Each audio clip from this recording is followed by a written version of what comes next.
ಒಂದು ಕಡೆ ನೂತನ ಸರ್ಕಾರ ರಚನೆ ಆಗಿದೆ, ಸಚಿವ ಸಂಪುಟ ಕೂಡ ಈಗ ರಚನೆ ಕೂಡ ಆಗಿದೆ. 13 ಸಂಪುಟಕ್ಕೆ ಸಚಿವರನ್ನು ಸೇರ್ಪಡೆ ಮಾಡಿಕೊಂಡು ಕೂಡ ಮುಂದೆ ಖಾತೆಗಳನ್ನು ಯಾವ ಖಾತೆಗಳನ್ನು ಕೊಡಬೇಕು ಎಂಬ ವಿಚಾರದಲ್ಲಿ ಅಸಮಾಧಾನ ಶುರುವಾಗಿದೆ. ಓಕೆ, ಆದರೆ ಇದರ ಮಧ್ಯೆ BK ಹರಿಪ್ರಸಾದ್ ಅವರಿಗೂ ಕೂಡ KPCC ಸಾರಥ್ಯವನ್ನು ಕೊಟ್ಟಿರೋದು ಕೂಡ ಅನೇಕ ರೀತಿಯ ಆಯಾಮಗಳಲ್ಲಿ ಚರ್ಚೆ ಆಗ್ತಿದೆ.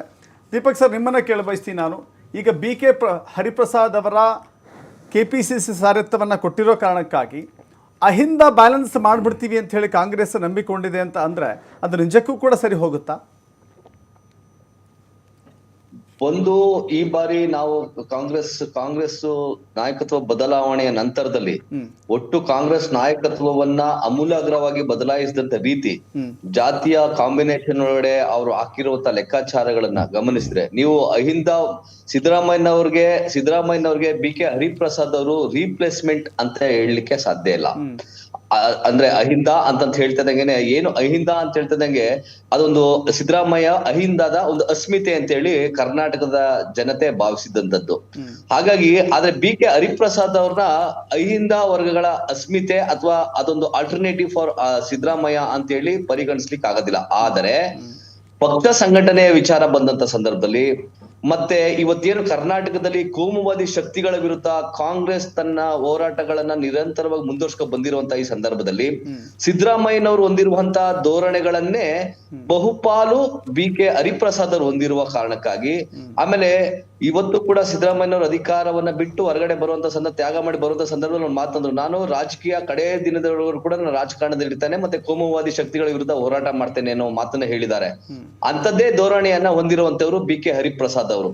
ಹಾಗಾಗಿ ನೀವು ಜಾತಿ ಸಮೀಕರಣದ ರಾಜಕಾರಣಕ್ಕಿಂತಲೂ ಸೈದ್ಧಾಂತಿಕ ರಾಜಕಾರಣಕ್ಕೆ ನೀವು ಮಹತ್ವ ಕೊಡೋದಾದ್ರೆ ಸಿದ್ದರಾಮಯ್ಯನವರ ಅಂತೆ ಇನ್ನೊಂದು ದೊಡ್ಡ ಗಟ್ಟಿ ಧ್ವನಿ KPCCಗೆ ದೊರಕದಂತಾಗಿದೆ. ಹಾಗಾಗಿ ಮತ್ತೆ ಕಾಂಗ್ರೆಸ್ ಪಕ್ಷದ ಬಹುದೊಡ್ಡ ಹಿರಿಯ ನಾಯಕರಾಗಿ, ರಾಷ್ಟ್ರೀಯ ನಾಯಕರಾಗಿ, ಗಾಂಧಿ ಕುಟುಂಬದ ಅತ್ಯಂತ ನಿಕಟವರ್ತಿ ನಾಯಕರಾಗಿ, ಮತ್ತೆ ಕಾಂಗ್ರೆಸ್ನ ಎಲ್ಲಾ ಏಳು ಬೀಳುಗಳನ್ನ 5 ದಶಕಗಳಿಂದ ನೋಡ್ಕೊಂಡ್ ಬಂದಂತವರಾಗಿ, ಕರ್ನಾಟಕದ ರಾಜಕಾರಣವನ್ನ ಅತ್ಯಂತ ಹತ್ತಿರದಿಂದ ಗಮನಿಸಿದಂತವರಾಗಿ, ಆಮೇಲೆ ರಾಜಕಾರಣದ ಎಲ್ಲಾ ಆಯಾಮಗಳು ಮತ್ತೆ ಎಲ್ಲಾ ಮಜಲುಗಳ ಬಗ್ಗೆ ತುಂಬಾ ಹತ್ತಿರದಿಂದ ಪರಿಚಯ ಇರುವಂತವ್ರು BK ಹರಿಪ್ರಸಾದ್ ಅವರು, ಮತ್ತೆ ಸಮರ್ಥರು, ಜೊತೆಗೆ ಅವರು ಕಾಂಗ್ರೆಸ್ ಪಕ್ಷದ ಅತ್ಯಂತ ನಿಷ್ಠಾವಂತರು. ಇದು ತುಂಬಾ ಮುಖ್ಯ ಆಗ್ತದೆ.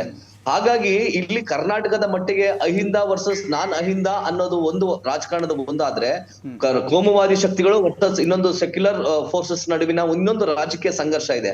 ಅದಕ್ಕೆ ಪೂರಕವಾದಂತ ನಿರ್ಧಾರವನ್ನೇ ಹೈಕಮಾಂಡ್ ತೆಗೆದುಕೊಂಡಿದೆ ಅನ್ನುವಂಥದ್ದು ನನ್ನ ಅಭಿಪ್ರಾಯ. ಹಾಗಾಗಿ ಅದೊಂದು ಸೂಕ್ತ ನಿರ್ಧಾರ ಕೂಡ ಆಗುತ್ತೆ. ಮತ್ತೆ ಈ could be A most effective, ಅತ್ಯಂತ ಪ್ರಬಲವಾದಂತ ನಾಯಕರಾಗಿ KPCC ಅಧ್ಯಕ್ಷರಾಗಿ ಅವರು ಕಾರ್ಯನ ನಿರ್ವಹಿಸ್ತಾರೆ.